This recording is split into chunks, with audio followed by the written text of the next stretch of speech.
The Nectar of Devotion, the complete science of Bhakti Yoga. A summary study of Srila Rupa Goswami's Bhakti Rasamrita Sindhu by His Divine Grace A.C. Bhaktivedanta Swami Prabhupada, founder Acharya of the International Society for Krishna Consciousness. Chapter 47, Compassion and Anger.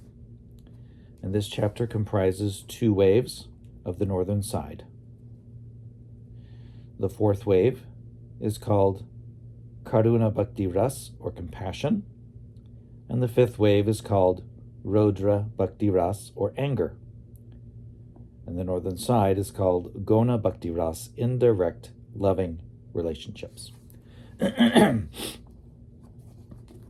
Compassion. When the ecstasy of devotional service produces some kind of lamentation in connection with Krishna, it is called devotional service in compassion. The impetuses for this devotional service are Krishna's transcendental qualities, form, and activities. In this ecstasy of devotional service, there are sometimes symptoms like regret, heavy breathing, crying, falling on the ground, and beating upon one's chest. Sometimes, symptoms like laziness, frustration, defamation, humility, anxiety, moroseness, eagerness, restlessness, madness, death, forgetfulness, disease, and illusion are also visible. When in the heart of a devotee there is expectation of some mishap to Krishna, it is called devotional service in bereavement. Such bereavement is another symptom of this devotional service in compassion. In Srimad Bhagavatam 10th Canto 16th chapter verse 10, there is the following description. When Krishna was chastising the Kaliya Naga in the Jamuna, the big snake wrapped its coils all over Krishna's body. And upon seeing Krishna in this situation, all his dear cowherd friends became greatly disturbed. Out of bereavement, distress, and fear, they became bewildered and began to fall on the ground. Because the cowherd boys were under the illusion that Krishna could be in some mishap, their symptoms are not at all astonishing. They had dedicated their friendship, their possessions, their desires, and their very selves to Krishna. When Krishna entered the Jamuna river, which had become very poisonous from the presence of Kaliya, Mother Yashoda feared all kinds of mishaps, and she was breathing hotly. Tears from her eyes were soaking her clothes, and she was almost collapsing. And there is a painting of Krishna with the Kaliya serpent in the river Jamuna.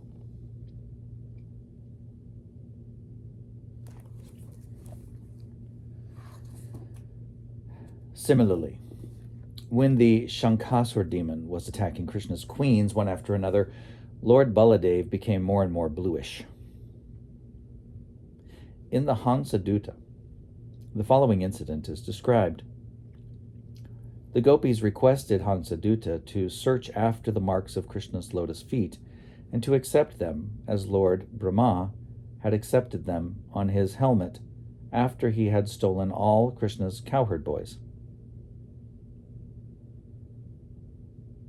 Regretting his challenge to Krishna, Lord Brahma had bowed down before the Lord, and his helmet became marked with the footprints of Krishna. The gopis reminded Hansadutta that sometimes even the great sage Narada becomes very ecstatic by seeing these footprints, and sometimes great liberated sages also aspire to see them.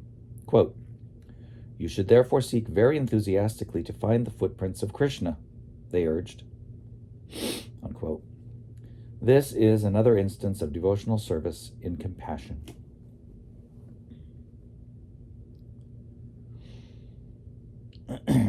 There is an instance when Sahadev, the younger brother of Nakul, became greatly gladdened at seeing the effulgent glowing of Krishna's footprints.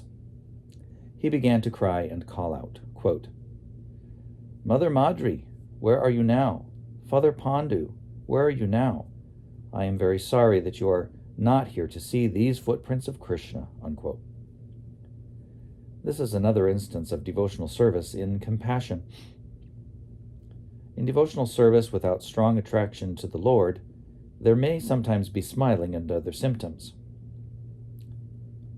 but never the stress or lamentation that are symptoms of devotional service in compassion. The basic principle of this compassion is always ecstatic love. The apprehension of some mishap to Krishna or to his beloved queens, as exhibited by Baladev and Yudhishthir, has been explained above.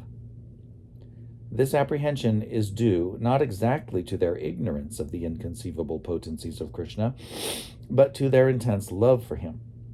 This kind of apprehension of some mishap to Krishna first of all becomes manifested as an object of lamentation, but gradually it develops into such compassionate loving ecstasy that it turns to another channel and gives transcendental pleasure. Anger. In ecstatic loving service to Krishna in anger, Krishna is always the object.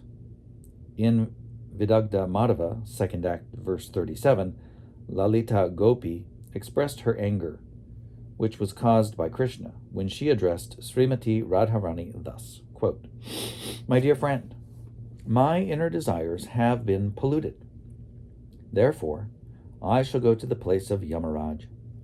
But I am sorry to see that Krishna has still not given up his smiling over cheating you. I do not know how you could repose all your loving propensities upon this lusty young boy from the neighborhood of the cowherds," unquote. After seeing Krishna, Jarati sometimes said, quote, "Oh, you thief of young girls' properties! I can distinctly see the covering garment of my daughter-in-law on your person," unquote. Then she cried very loudly, addressing all the residents of Vrindavan to inform them that this son of King Nanda was setting fire to the household life of her daughter-in-law. Similar ecstatic love for Krishna in anger was expressed by Rohini Devi when she heard the roaring sound of the two falling Arjun trees to which Krishna had been tied. The whole neighborhood proceeded immediately toward the place where the accident had taken place, and Rohini Devi took the opportunity to rebuke Mother Yashoda as follows, quote, "You may be very expert in giving lessons to your son by binding him with rope, but don't you look to see if your son is in a dangerous spot? The trees are falling on the ground, and he is simply loitering there," unquote. This expression of Rohini Devi's anger toward Yashoda is an example of ecstatic love in anger caused by Krishna. Once, while Krishna was in the pasturing ground with his cowherd boys, his friends requested him to go to the Talavan forest, where Gardabasur, a disturbing demon in the shape of an ass, resided. The friends of Krishna wanted to eat the fruit from the forest trees, but they could not go because of fear of the demon. Thus they requested Krishna to go there and kill Gardabasur. After Krishna did this, they all returned home, and their report of the day's activity perturbed Mother Yashoda because Krishna had been sent alone into such danger in the Talavan forest. Thus she looked upon the boys with anger. There is another instance of anger on the part of a friend of Radharani's. When Radharani was dissatisfied with the behavior of Krishna and had stopped talking with him, Krishna was very sorry for Radharani's great dissatisfaction, and in order to beg forgiveness, he fell down at her lotus feet. But even after this, Radharani was not satisfied, and she did not talk with Krishna. At that time, one of her friends chastised her in the following words, quote, "My dear friend, you are allowing yourself to be churned by the rod of dissatisfaction, so what can I say unto you? The only advice I can give you is that you had better leave this scene immediately, because your misbehavior is giving me too much pain. I cannot bear to see your behavior, because even though Krishna's peacock feather has touched your feet, you still appear to be red-faced," unquote.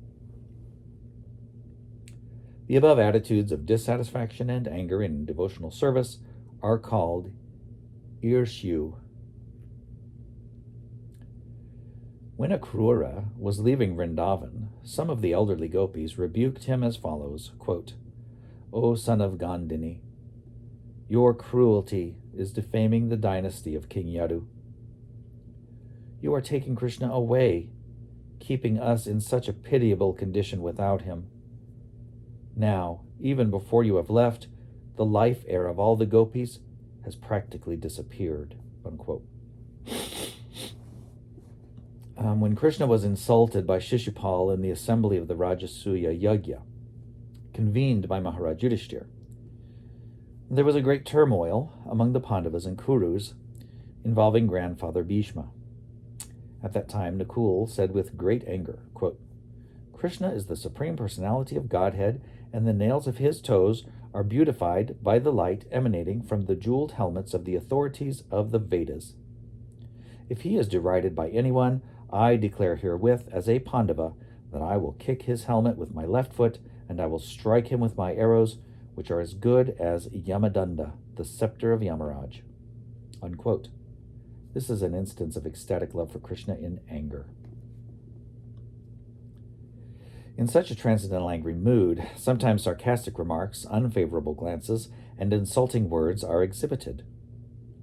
Sometimes there are other symptoms like rubbing of the two hands, clacking of the teeth, clamping of the lips, moving of the eyebrows, scratching of the arms, lowering of the head, rapid breathing, uttering of strong words, nodding of the head, yellowishness at the corners of the eyes, and trembling lips. Sometimes the eyes turn red, and sometimes they fade. And there are sometimes chastisement and silence. All these symptoms of anger may be divided into two parts, constitutional and unconstitutional, or permanent and temporary symptoms. Sometimes great emotion, bewilderment, pride, frustration, illusion, impotence, jealousy, dexterity, negligence, and signs of hard labor are also manifest as unconstitutional symptoms. In all these humors of ecstatic love, the feeling of anger is accepted as the steady factor. When Jarasandha angrily attacked the city of Mathura, he looked at Krishna with sarcastic glances. At that time, Baladev took up his plow weapon and gazed upon Jarasandha with colored eyes. There is a statement in the Vidagdha Madhava wherein Srimati Radharani, in an angry mood, addressed Purnamasi after she had accused Radharani of going to Krishna. Quote, "My dear mother," Radha declared, "what can I say to you? Krishna is so cruel that he often attacks me on the street, and if I want to cry out very loudly, this boy with the peacock feather on his head immediately covers my face so that I cannot cry. And if I want to go away from the scene because I am afraid of him, he will immediately spread his arms to block my path. If I piteously fall down at his feet, then this enemy of the Madhu demon, in an angry mood, bites my face. Mother, just try to understand my situation, and don't be unnecessarily angry with me. Instead, please tell me how I can save myself from these terrible attacks of Krishna," unquote. Sometimes among contemporary personalities there are signs of ecstasy and anger because of love for Krishna. An example of such anger was exhibited in a quarrel between Jatila and Mukhara. Jatila was the mother-in-law of Radharani, and Mukhara was her grandmother. Both of them were talking about Krishna's unnecessary harassment of Radharani when she was walking on the street. Jatila said, quote, "You cruel-faced Mukhara, by hearing your words my heart feels like it is burning in a fire," unquote. And Mukhara replied, quote, "You sinful Jatila, by hearing your words there is aching in my head. You cannot give any evidence that Krishna has attacked Radharani, the daughter of my daughter Kirtida," unquote. You cannot give any evidence that Krishna has attacked Radharani, the daughter of my daughter Kirtida, unquote. Once, when Radharani was taking off the necklace given to her by Krishna, Jatila, her mother-in-law, told a friend, quote, "My dear friend, just see the beautiful necklace that Krishna has presented to Radharani. She is now holding it, but still she wants to tell us that she has no connection with Krishna. This girl's activities have disgraced our whole family," unquote. Natural jealousy of Krishna by persons like Shishupal cannot be accepted as ecstatic love in anger with Krishna.